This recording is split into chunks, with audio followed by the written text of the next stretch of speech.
So, that account for this very skilled He's trying to smooth I said, Jackie, it's time. Women leading green. You know, it's really fascinating and exciting for us to see the interest in women entrepreneurs, women leaders, and women out there really realizing that we're at a tipping point and we better start getting sustainable and fast. And what are we all doing incrementally? What are we doing to make big changes? How can we be advocates for this and run successful businesses and make right livelihood?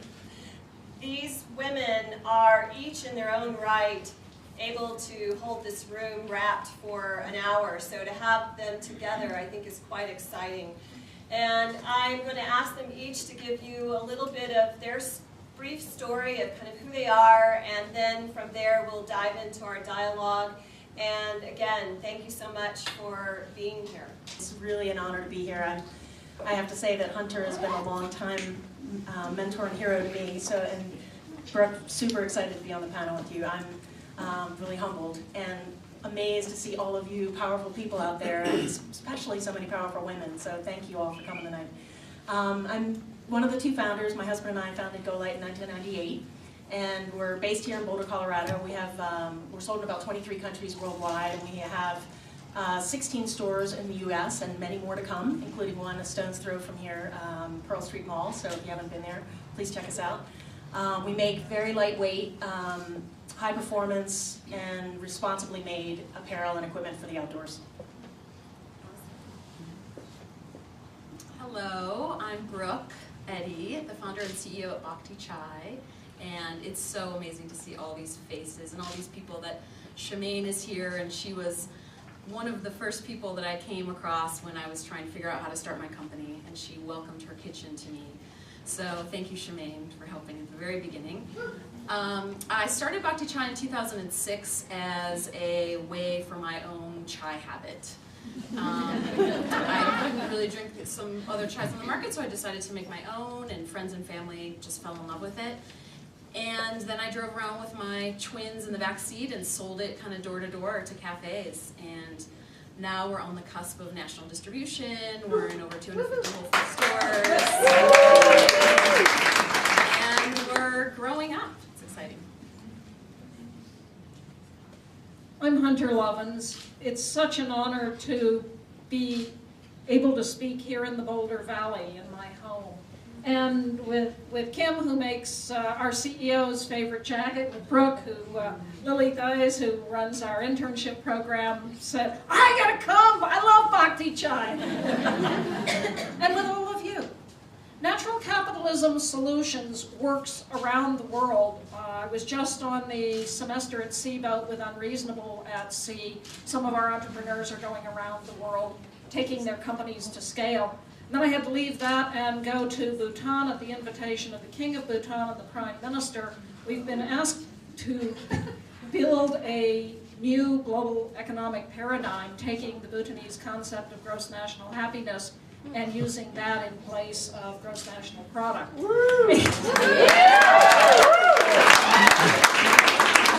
modest little ambition. I haven't a clue what we're going to do. There is an international expert working group that I'm working with, and so hopefully we'll figure it out. Meanwhile, the crew at Natural Capitalism Solutions from our office up in Hygiene works with companies as large as Walmart, some of the companies that are represented here in this room, implementing sustainable practices in ways that are profitable. And this, I think, is the key to what it is that we're all doing here tonight. Changing the world in ways that ordinary business people would say, that's better business. Perfect. What I'd like to do is ask Hunter, if you would please sort of set the stage for us, help us kind of understand a little bit of the history and evolution of the notion of sustainability. It's a term that I think often people say, I don't really know what that means, or it means, you know, green, or does it mean, if efficiency, green lighting, what is sustainability all about? If you could sort of help us all be on the same page together. Well, let's see what I can do. The term was first used by the great writer Dana Meadows, author of the book Limits to Growth, in the book in 1972. But she didn't much go on with it.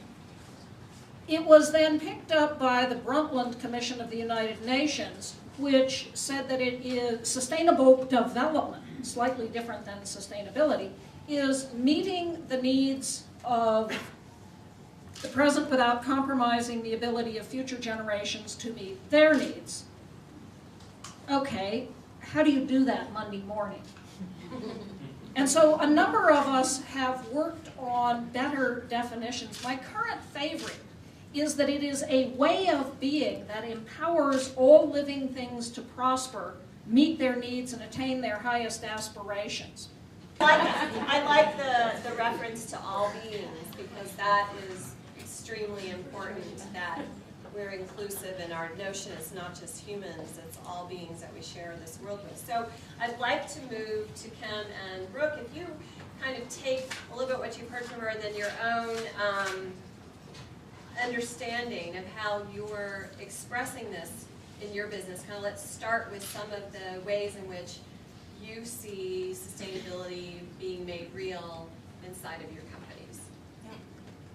Well, one of the things when I first started Bhakti, it was kind of an easy decision to say fair trade tea, okay? We have to have fair trade tea, we have to have some organic ingredients, we have to have sustainable packaging. And so, you know, very early on it was just building that into the piece of what the company was, and in the beginning it was just me. So I didn't really have this idea about employees, but now that we're where we are, and whether it's 25 employees or 50 or 100 or whatever we end up getting to, I feel like that's something that comes up for me. Yes, thousands of happy. I feel like that's what, from the very beginning, I got a lot of pushback on how much we were paying people. But what I realized is the reason I was paying people so much is because I did that job before then, and I knew how hard it was. And so when I was brewing at Shemaine's, it was hot and sweaty, and you get burns all over your arms, and you'd be there till 3 in the morning because something would go wrong. And so when I was hiring the first person, I was like, of course you're gonna make 18 bucks an hour. This is hard work. And then I was the one delivering the chai. And it's traffic, and here, you can't park here, and I got speeding tickets, and so of course I'm gonna pay them $18 an hour. And everyone was saying at the beginning, no. We're wasting way too much money on that. We really need to focus on minimum wage. And so I feel like that's one level of, you know, in terms of compensation, you know, bringing us all up to the same level. You know, CEOs shouldn't be making 800 times what their worker is making. While I hold a lot of stress and I do a lot, it's not 800 times. The person is that's brewing my chai, you know.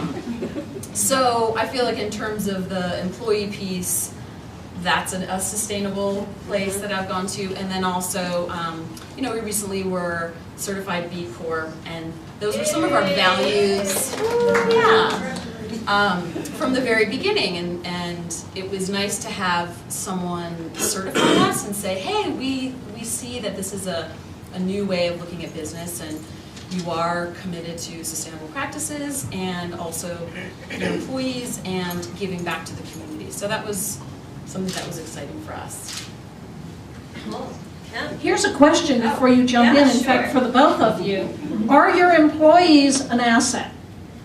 Absolutely. Oh, yeah. Are they treated on your books as such? No, because there's no standard way to do that. And I would challenge EKS&H, the accountancy firm, all accounting firms.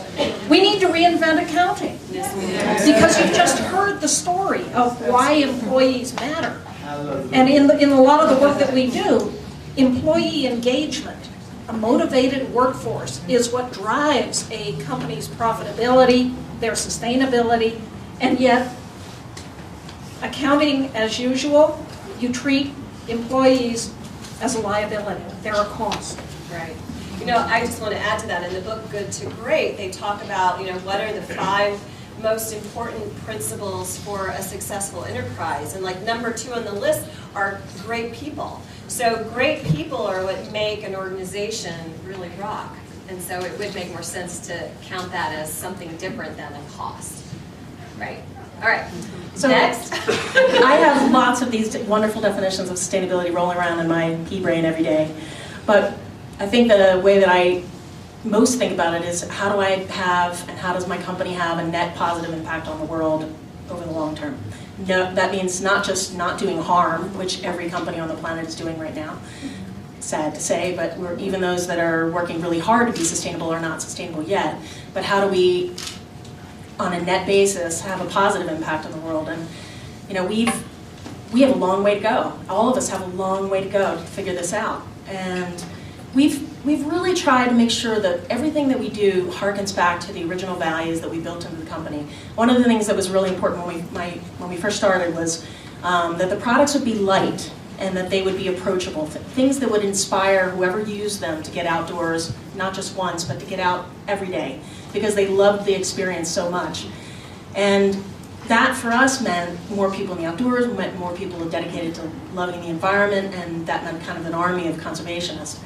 And the aspect of lightness has kind of pervaded a lot of what we do, and it's kind of a fundamentally sustainable proposition to dematerialize, to have less, to do more with less. The other aspect of the brand that's kind of evolved over time, you know, we've always been about wanting to get people outdoors because we know that that inspires respect for nature. And in the last year, many of you probably have noticed, since you live in Boulder, that we opened a wholly owned Go Light store on Pearl Street.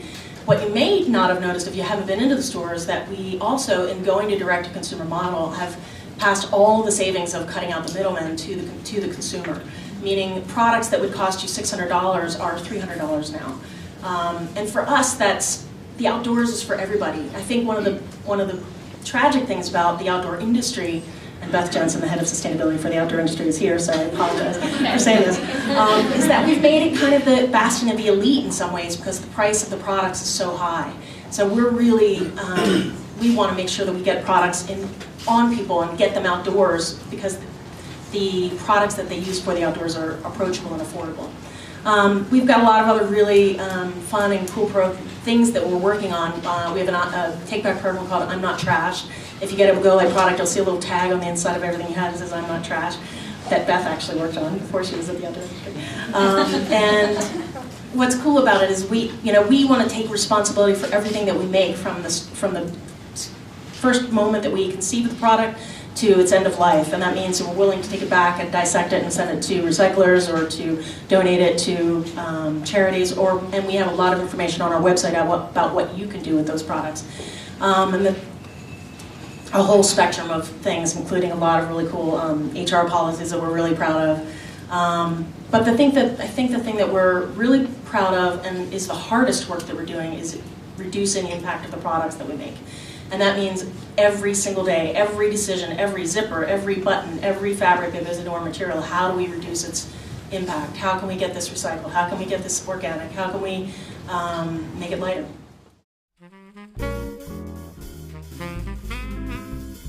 Thank you.